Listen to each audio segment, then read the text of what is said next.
So what you're about to watch is what happens when a guy doesn't get enough footage when he's trying to record a vlog. This is going to be the behind the scenes stuff from my Wildflowers and Waterfalls tour. Hope you guys enjoy it, and try not to criticize my filmmaking too much on this one. I didn't get a lot of video. All right, enjoy.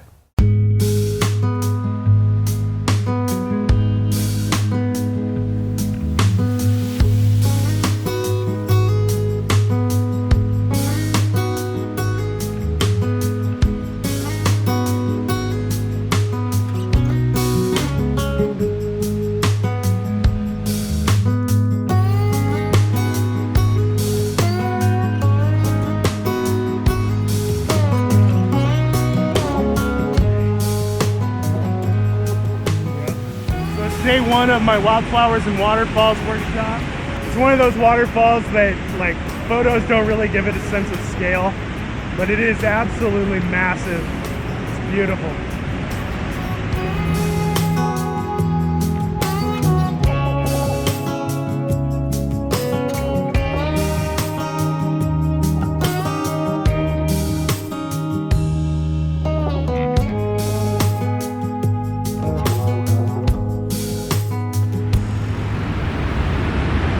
So there's been some really cool light rays happening where the sun is streaming through the mist at the top of the waterfall.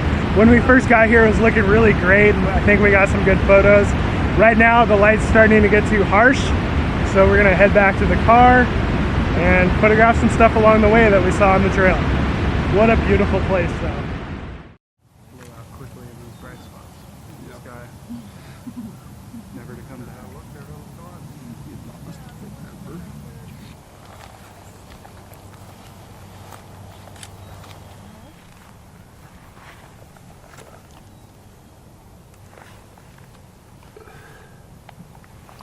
So it's day two of the workshop, and we are at a place called Rowena Crest, which is a popular place to photograph wildflowers. While we have some wildflowers, it took us a while to find some healthy ones.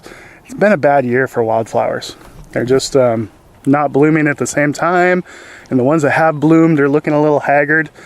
But we found this composition over here, where we've got this cool snaggly tree in the background, got some healthy flowers down here, and we're photographing it with this dark, brooding, moody sky. Isn't it, Brad? It absolutely is. Great composition, contrasting dead tree. Beautiful. Stunning. Absolutely stunning.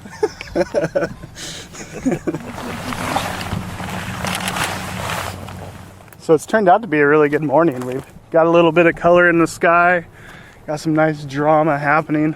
Currently photographing this cool old gnarly tree leading into our sunrise. Turned out to be a pretty good morning. Dramatic, man. Yeah.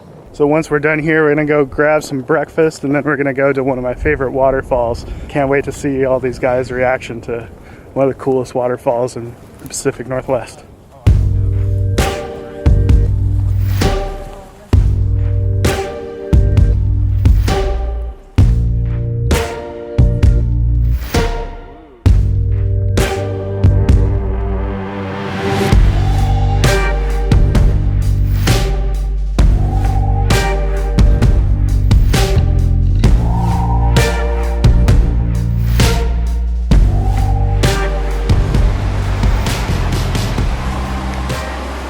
One of the first videos I ever did was from this place.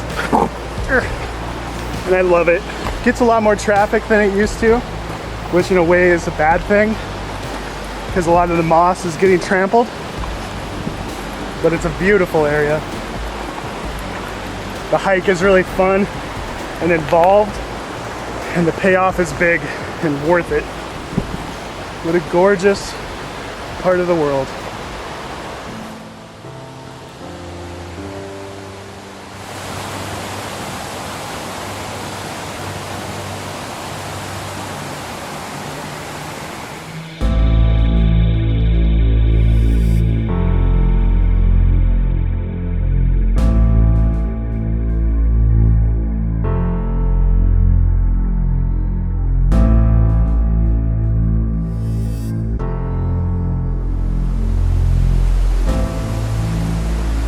So this place is absolutely beautiful, but the downside to a place being visited so heavily is stuff like this. It's all burnt up because people have started a fire down here. People celebrate a place to death and stuff like this happens. It sucks. Sadly, for me, the narrative of this particular trip is just too many people. A place can be celebrated to death, and the more people that visit a beautiful place like this, the less beautiful the place eventually becomes. It sucks because as photographers, we're part of the problem. We're part of the reason people visit a place like this. Not only can you not do photography in places like this, but it's only a matter of time before people either get hurt or burn the whole place down, like these charred trees, and it'll get ruined forever. They'll be fenced off and you'll be able to view places like this from the viewpoint only. It sucks.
Probably the coolest thing about teaching workshops is going to amazing places like this that maybe I'm starting to take for granted because I've been here so many times, but to see people that have not been here before light up when they see this amazing place and they get all excited. It's so fun to see their reaction and just to see how excited they get. This particular waterfall is not packed. It's a little bit further to drive into this place, and we had to hike up the river to get to the spot that we're at right now.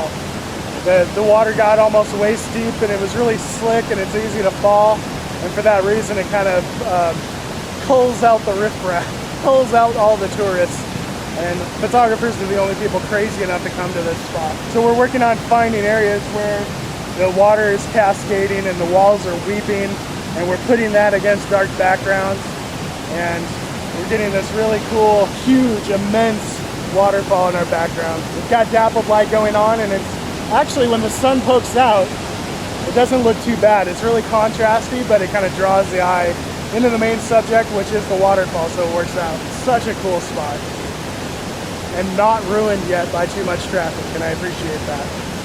So what do you got going on? I'm taking a landscape imagery of this waterfall and catching this flowing water coming down on this rock and down. A little bit of nice green moss. Can't beat it. A little moist back here. Oh yeah, it's excellent. It's a great day though. This place is amazing. Nick made rocks. He reserved this whole place for us. There's nobody else here. I don't know how the guy does it. They're all praising me because there's no people here. I told them I reserved it just for them.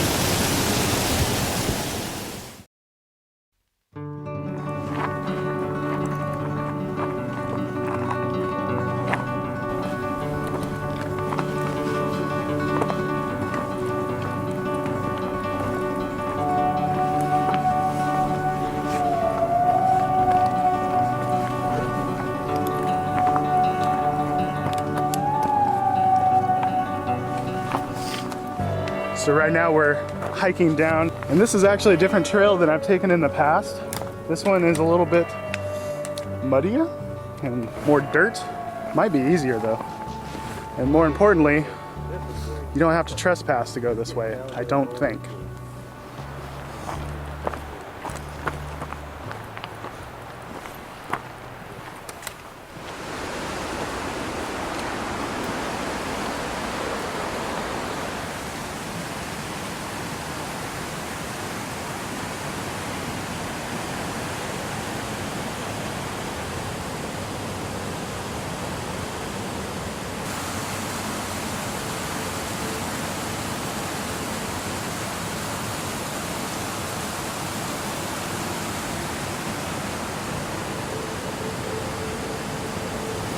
This place is so green and lush.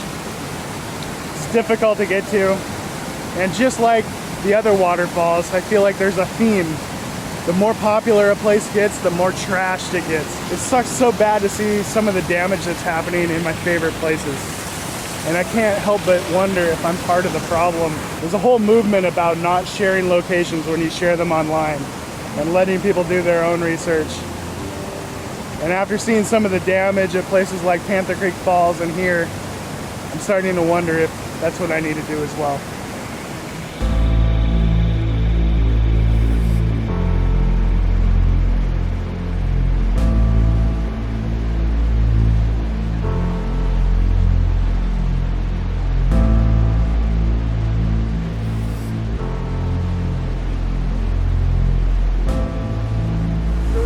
Wedged against this rock wall with a little ledge below us and whitewater rapids below us. Really bad place to fall in, but the view is definitely worth it.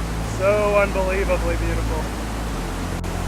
What do you got going on? Wow, this is one of the most incredible places I've ever been. But I don't want to fall over the edge, that's for sure.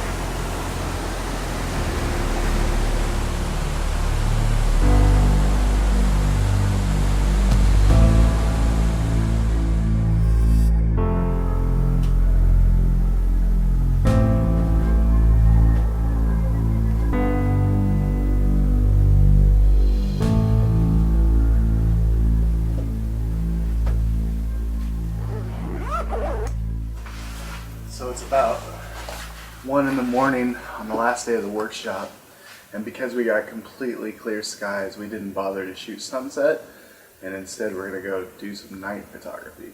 So I know of a couple cool old abandoned houses or structures that we're going to go photograph, as well as the Stonehenge at Mary Hill on the Washington side. So we're going to go do that, and yeah, I've been sleeping since like 6 p.m. and it's a little after midnight, so my hours are going to be really messed up, but it should be worth it because we're supposed to have clear skies. Moon is setting right about the same time the Milky Way is coming up, so it should be a good time.